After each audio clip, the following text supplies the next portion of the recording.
Rachel Reeves stood before Parliament with the weight of the country's finances on her shoulders and the world's uncertainties pressing at her back. Though officially not a full budget, her spring statement was as consequential as any fiscal plan, offering a sweeping overview of the nation's economic outlook and a host of new policy decisions that will affect millions. Before we get into this, don't forget to like, subscribe, and turn on those notifications to get up-to-date insights. First, let's talk about the economy and growth. The Office for Budget Responsibility, often shortened to the OBR, plays a big role here. This is an independent organisation that advises the government on how much money the UK is likely to earn and spend in the future. They create economic forecasts by analysing current data, like how much businesses are producing, how many people are working, how much tax is coming in, and what global trends might affect the UK. Think of them like weather forecasters, but for the economy. They don't make policy decisions, but their forecasts help guide those who do. The OBR has downgraded its prediction for how much the UK economy will grow in 2025. They had previously expected the economy to grow by 2%, but they've now halved that to 1%. Economic growth is measured using something called Gross Domestic Product, GDP, which is basically the total value of everything the country produces: goods, services, the lot.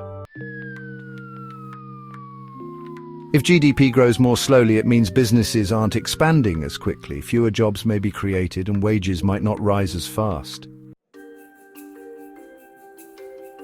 To put that in simple terms, imagine the UK economy is like a bakery. If it was expected to make 200 loaves of bread next year, but now it's only expected to make 100, that's slower growth. It might mean fewer bakers are hired, or wages don't rise. But after 2025, the OBR expects things to improve slightly each year, with the economy growing by just under 2% annually through to 2029. That would mean more loaves, more jobs, and hopefully higher wages in the long run. Another important idea mentioned in the statement is the budget's deficit. This is when the government spends more money than it brings in through taxes and other income. Currently, the UK is running a deficit, meaning it has to borrow money to cover its costs. Reeves plans to change that. Right now, the government expects to borrow over £36 billion next year. That's like putting a big expense on a credit card. But by 2027, they believe they'll be spending less than they earn, moving into what's called a surplus, like paying off the credit card and starting to build savings. This ties into something Reeves calls her fiscal rules. These are self-imposed limits on how much the government can borrow or spend. She insists these rules are non-negotiable. Why does that matter? Because by sticking to them, she's trying to show that the government is being responsible with the country's money, like a household making sure the bills are paid before splashing out on luxuries. Critics say these rules can force difficult decisions, like cutting support for vulnerable people. Living standards are also a big concern. Reeves mentioned that disposable income, that's the money left after taxes and bills, is expected to grow by about 0.5% per year until 2030. The government says that, as a result, households could be £500 better off each year. In real life, that might mean you can afford an extra weekly grocery shop, start saving a bit more, or finally get ahead of the energy bill.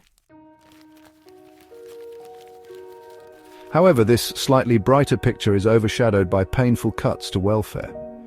Reeves announced savings of £4.8 billion by making changes to benefits. One of the biggest changes is to universal credit, a benefit designed to help people who are on low income or out of work.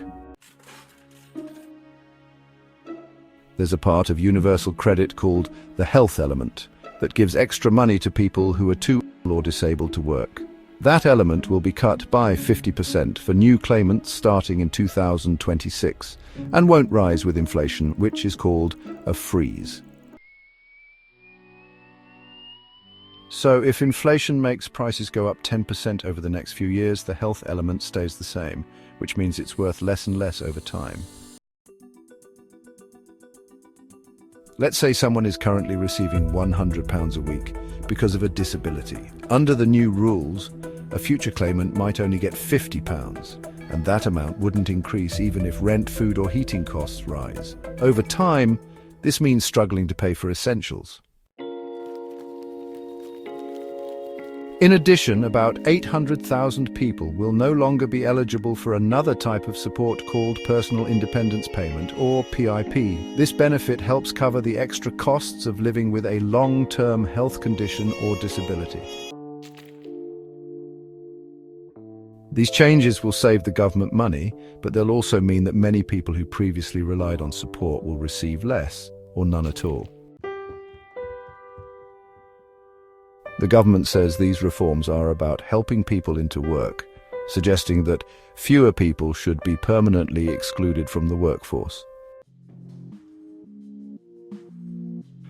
But many charities and even some MPs argue this ignores the reality of people who genuinely can't work due to illness or disability. According to official assessments, around 3.2 million families will lose out from these benefit changes, with the average loss being about £1,700 per year.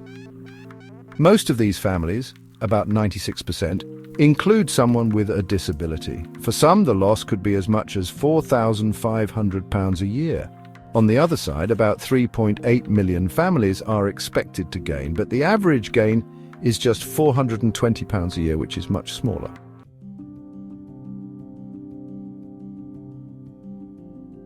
To soften the blow, Reeves announced £1 billion in employment support, including more funding for job centres and programmes to help people back into work. Whether this will help those affected by benefit cuts remains to be seen. Another major shift comes in defence spending. Reeves pledged to increase the military budget to 2.5% of GDP by 2027. That's a big commitment, and she's starting with a £2.2 billion boost next year. This will pay for high-tech weapons like drones and artificial intelligence, upgrades to naval ports, and improved housing for military families. Some of this money will be redirected from foreign aid, so funds that previously helped people abroad will now be used at home for defence. For cities with strong military connections, like Barrow or Portsmouth, this might mean more local jobs, contracts for construction, and investment in local infrastructure. At the same time, Reeves is aiming to cut the cost of running government departments. A voluntary redundancy scheme will be offered to civil servants, and government departments are expected to become leaner. In practice, this could mean fewer staff in offices like the DVLA or HMRC, or more services moving online. The goal is to save £3.5 billion by 2030. To modernise the state, Reeves announced a new transformation fund worth £3.25 billion. This money will be used to introduce artificial intelligence tools in public services like the justice system or childcare services, with the hope that technology can cut costs and improve efficiency. On taxes, Reeves confirmed there are no new increases for now, but many tax changes are already coming into force.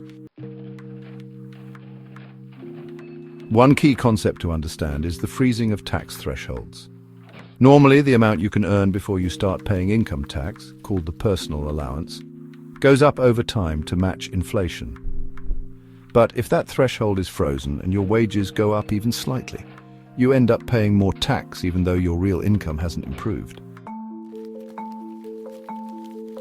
Imagine you earned £12,000 last year and didn't pay any tax because the threshold was £12,500. This year you get a small raise to £13,000, but if the threshold is frozen at £12,500, you now have to pay tax on £500. That's how frozen thresholds can increase your tax bill quietly.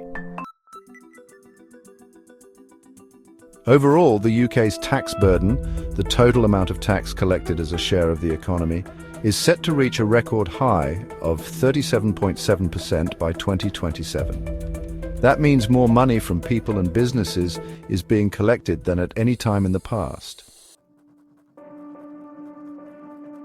Reeves did promise to go after tax evasion, where people or businesses deliberately avoid paying what they owe. She plans to increase the number of fraud investigations and introduce new tech to help HMRC track down dodgers. This, she says, could raise an extra £1 billion. Housing is another big focus. The government wants to build 305,000 new homes a year by 2030, more than in any year since the early 1980s. In total, that would mean 1.3 million new homes over 5 years. While that's short of the 1.5 million promised in the manifesto, it's still a big increase.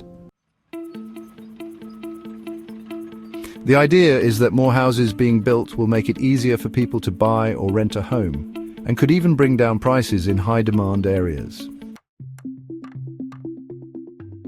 The government also plans to train 60,000 new construction workers to help build these homes and invest £2 billion in social and affordable housing, properties with lower rent aimed at people on modest incomes.